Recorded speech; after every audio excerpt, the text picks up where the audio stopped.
Hello students, কেমন আছো সবাই? আশা করি সকলেই খুব ভালো আছো। তো তোমাদের সকলকে তোমাদেরই ইউটিউব চ্যানেল অনলাইন ক্লাসরুমে স্বাগত জানাই। তো দেখো, আজ আমরা যে বিষয়টি নিয়ে আলোচনা করব, সপ্তম শ্রেণীর ভূগোলের পঞ্চম অধ্যায় নদী, সেই অধ্যায়ের কিছু গুরুত্বপূর্ণ প্রশ্নোত্তর নিয়ে আমরা আজ প্রথম পর্বে আলোচনা করব। তার আগে একটি কথা, যারা চ্যানেলটিকে এখনও সাবস্ক্রাইব করনি, সাবস্ক্রাইব করে পাশে থেকো এবং আজকের ভিডিওটি ভালো লাগলে একটি লাইক করো। তো চলো শুরু করা যাক। এই সমস্ত প্রশ্নগুলি পাঠ্য বই বেছে খুঁটিয়ে তোমাদের জন্য তৈরি করা হয়েছে। তো আমি আশা রাখবো, যদি এই প্রশ্নোত্তরগুলি তোমরা ভালো করে পড়ো, পরীক্ষায় তোমরা ভালো ফল করতে পারবে। তো চলো শুরু করা যাক। 1 নম্বর প্রশ্নটি দেখো, নদী কাকে বলে? নদী হলো স্বাভাবিক প্রবাহমান জলধারা, যা অভিকর্ষের টানে ভূমির ঢাল অনুসারে উৎস থেকে মোহনার দিকে বয়ে চলে। 2 নম্বর প্রশ্নটি দেখো, নদীর উৎস কাকে বলে? নদী যেখানে সৃষ্টি হয় সে জায়গাটিকে নদীর উৎস বলে।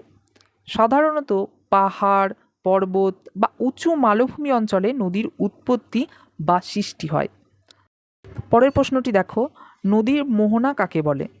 যেখানে গিয়ে নদী শেষ হয়, অর্থাৎ নদী কোনো সাগর, উপসাগর, হ্রদ, জলাশয় বা অন্য কোনো নদীতে গিয়ে মেশে, সেই জায়গাকে নদীর মোহনা বলে। পরের প্রশ্নটি দেখো, গঙ্গা নদীর উৎসস্থল কোথায়? আশা করি এটা তোমরা সকলেই জানো, গঙ্গা নদীর উৎসস্থল গঙ্গোত্রী হিমবাহের গোমুখ, অর্থাৎ গঙ্গোত্রী হিমবাহের গোমুখ গুহা। 5 নম্বর প্রশ্নটি দেখো, গঙ্গা নদীর মোহনাস্থল কোথায়? গঙ্গা নদীর মোহনাস্থল হলো পশ্চিমবঙ্গের দক্ষিণের বঙ্গোপসাগর, অর্থাৎ বঙ্গোপসাগর গঙ্গা নদীর মোহনা। পরের প্রশ্নটি দেখো, পৃথিবীর দীর্ঘতম নদীটির নাম কি? পৃথিবীর দীর্ঘতম নদীটির নাম হচ্ছে নীলনদ, যেটি আফ্রিকা মহাদেশে অবস্থিত, যার দৈর্ঘ্য 6650 কিলোমিটার। 7 নম্বর প্রশ্নটি দেখো, ধারণ অববাহিকা কাকে বলে? পর্বতের বরফ গলা জল বা বৃষ্টির জল অসংখ্য ছোট ছোট জলধারার মাধ্যমে বয়ে বড় নদী তৈরি করে। এই জলধারা সহ মূল নদীটি যে বিরাট অঞ্চলের উপর দিয়ে প্রবাহিত হয়, সেই অঞ্চলটিকে এই নদীর ধারণ অববাহিকা বলা হয়। পরের প্রশ্নটি দেখো, জলবিভাজিকা কাকে বলে? উঁচু পাহাড়ি অঞ্চলে যখন বৃষ্টি হয়, সেই বৃষ্টির জল ভূমির ঢাল অনুসারে বিভিন্ন দিকে বয়ে যায়, অর্থাৎ কোনো পাহাড়ের চূড়ার অংশটা বৃষ্টির জলকে বিভিন্ন দিকে ভাগ করে বা বিভাজন করে, তাই তাকে জলবিভাজিকা বলে। 9 নম্বর প্রশ্নটি দেখো, উপনদী কাকে বলে?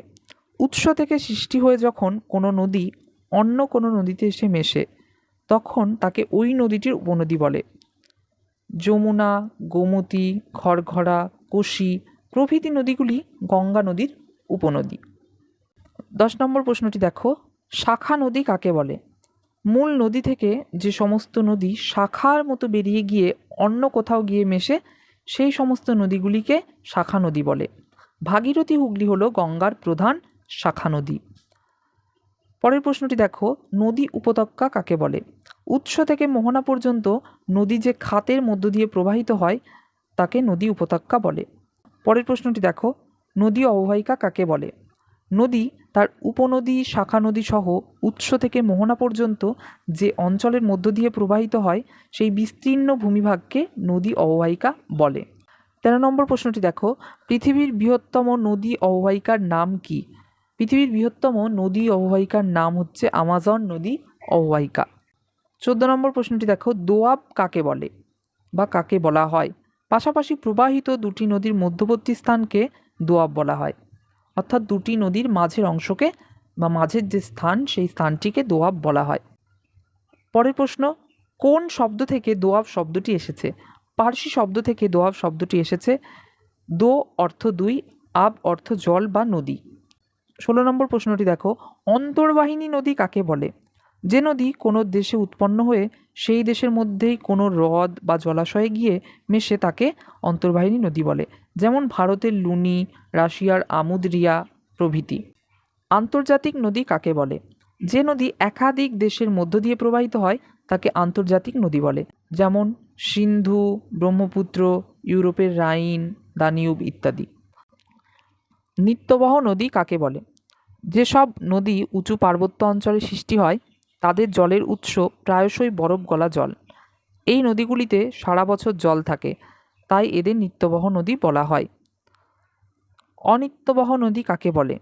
মালভূমি বা অন্য কোনো কম উঁচু জায়গায় সৃষ্টি হওয়া নদীগুলোর জলের উৎস সাধারণত বৃষ্টির জল। এই কারণে বর্ষাকাল ছাড়া অন্যান্য সময়ে এই নদীগুলিতে জল প্রায় থাকে না, তাই এদেরকে অনিত্যবহ নদী বলে। নিত্যবহ নদীকে মানচিত্রে কোন রঙের সাহায্যে দেখানো হয়? নিত্যবহ নদীকে মানচিত্রে নীল রঙের সাহায্যে দেখানো হয়। 21 নম্বর প্রশ্নটি দেখো, অনিত্যবহ নদীকে মানচিত্রে কোন রঙের সাহায্যে দেখানো হয়? অনিত্যবহ নদীকে মানচিত্রে কালো রঙের সাহায্যে দেখানো হয়।